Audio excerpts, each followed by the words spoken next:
Здравствуйте, самые лучшие зрители! Меня зовут Полина.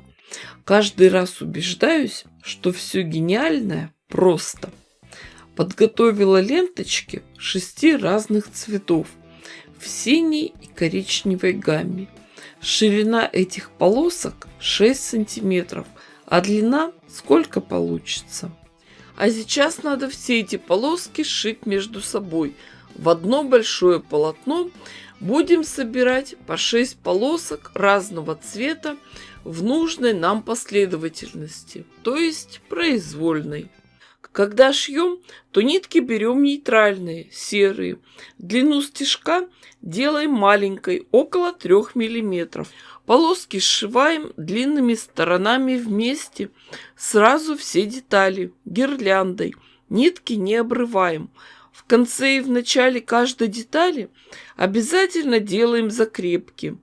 Заготовки мы будем потом резать, и все это надо для того, чтобы швы не разъехались.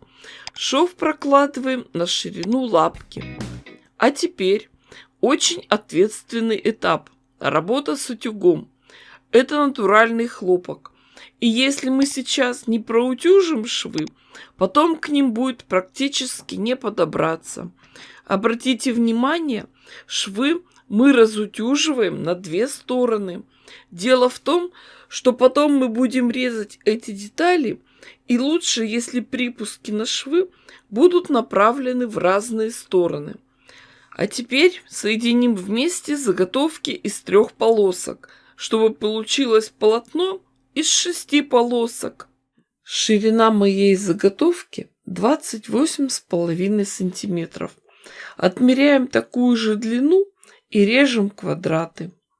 Эти квадраты складываем попарно, лицом к лицу, и закалываем булавочками. Направление полосок должно совпадать. После этого проводим диагональ и по обеим сторонам от этой линии прокладываем строчки. Конечно, перед тем, как резать, лучше сначала проутюжить ткани. А теперь самое интересное. Разрежем эти заготовки между швами и развернем получившиеся квадраты. Этих квадратов делаем много, и уже потом из них будем составлять узор. При подготовке больших деталей, сшивании полотна из полосок, я немного меняла расположение тканей. А потом мы еще делали хитрые разрезы, и квадраты заготовки получились разные. Но так работать гораздо интереснее.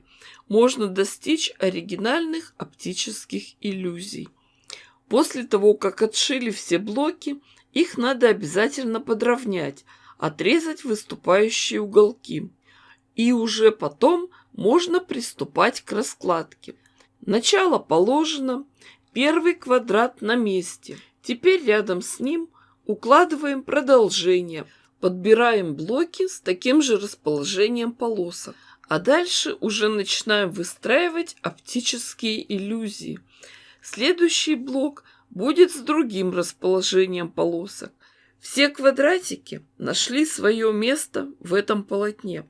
А вот теперь все блоки надо сшить, соединить между собой в одно полотно. Сшивать буду все сразу, вертикальными колонками.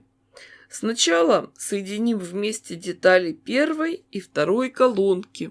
Шьем сразу все детали, одну за другой, нитки не обрываем. Собираем гирляндой.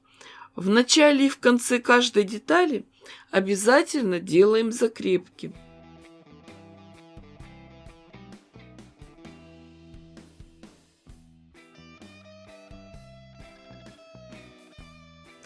Дошили ряд, переходим на кусочек вспомогательной ткани, уменьшаем расход ниток. Соединение узора получается очень интересное. Конечно, полотно большое, раскладка 6 на 7 деталей. Соединим вместе первую и вторую, третью и четвертую колонки. Детали 5-й и 6-й колонки сложим стопкой, приготовим к работе. На каждом этапе работы надо проверять, не напутали ли с раскладкой. Детали на нитках-швах могут перекручиваться. При дальнейшем соединении, чтобы не запутаться, лучше зацепить эти детали в местах предполагаемых швов английскими булавками. После того, как прошили полотно вертикально, остается только сделать швы по горизонтали. А пока все держится на соединительных швах. Сшить верхнюю часть – это еще не все. Покрывало надо довести до ума. На полу расстелим ткань для обратной стороны. По своему опыту скажу, что лучше брать не маркую плотную ткань с устойчивой окраской. Сверху на нее уложим слой синтепона, а уже затем красивый лоскутный верх. Обратите внимание, нижняя часть и синтепон должны быть на 5-10 сантиметров больше лоскутной части. Все слои тщательно расправляем и приготовим их к скалыванию. Скалывать будем английскими булавками для квилтинга. Они изогнутой формы. Не рекомендую пользоваться обычными булавками. Ими можно уколоть руки, и они могут выпасть. Закололи один край, скрутили его трубочкой и продолжаем дальше работу. Вот эта работа требует хорошей физической подготовки, потому что приходится ползать на коленях. Потом берем весь рулон и переносим его к швейной машинке. У меня простая бытовая швейная машинка с узким рукавом. Работать на ней с большим полотном довольно сложно.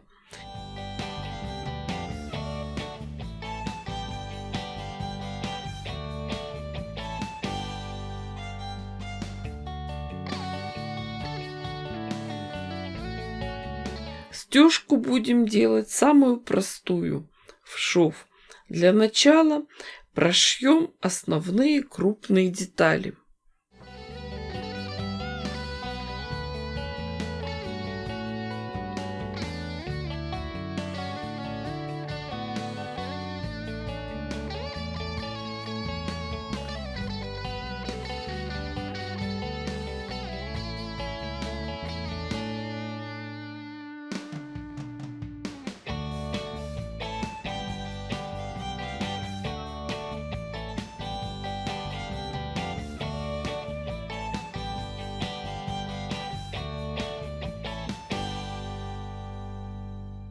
Уже готовый прошитый край сворачиваем трубочкой, чтобы он мог пройти в рукав швейной машинки.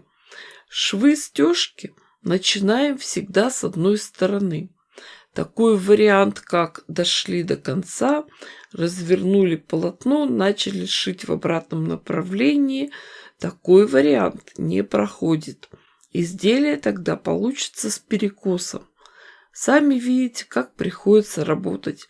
Плотно скрученное будущее лоскутное покрывало пристраиваем на плечо и так шьем. Когда прошили основные линии, мне захотелось избавиться от лишней ткани и немного подровнять полотно. При шитье я немного схитрила. Лишний синтепон подгибала и сразу его прошивала и прятала внутрь лоскутного покрывала. Поэтому сейчас отрежем только ткань нижней стороны, но не всю полностью, а оставим припуск 1,5-2 сантиметра. Этот припуск можно сразу же отогнуть на лицевую сторону покрывала и им обработать открытый край. А вот теперь, когда полотно стало немного компактнее и крепче, уже можно продолжить работу и сделать более частую стежку. На швейной машинке установим фигурный трикотажный шов и прошьем ими все лоскутное покрывало. Знаю, что сейчас мне скажут знатоки, что я шью не по правилам и все сделала неправильно. Но моя работа, мои правила, на творчество стандартов не придумано. А покрывало получилось просто шикарное. Размер его 1,60 на 2 метра. С очень интересным рисунком в виде платочков, которые накладываются друг на друга. Такая запутанная красота. Сразу же показываю вид покрывала с изнаночной стороны. Стежка получилась достаточно густая, по квадратикам. Конечно, работать с полотном такого размера физически очень тяжело, но есть и свои плюсы. Можно сделать более интересный запутанный рисунок. Дорогие мои рукодельницы, в описании под видео есть ссылки на мои группы в Одноклассниках, ВКонтакте и на Дзен. Обязательно к нам присоединяйтесь. У нас там прекрасное общение. Делимся опытом, спрашиваем совета, находим новых друзей, увлеченных творчеством. И огромное спасибо милым женщинам, которые финансово поддерживают канал. И кто еще не подписан, обязательно подпишитесь, чтобы не пропустить мое новое видео. Ставьте классы, пишите комментарии. С вами была Полина. Всем пока-пока и до скорых встреч!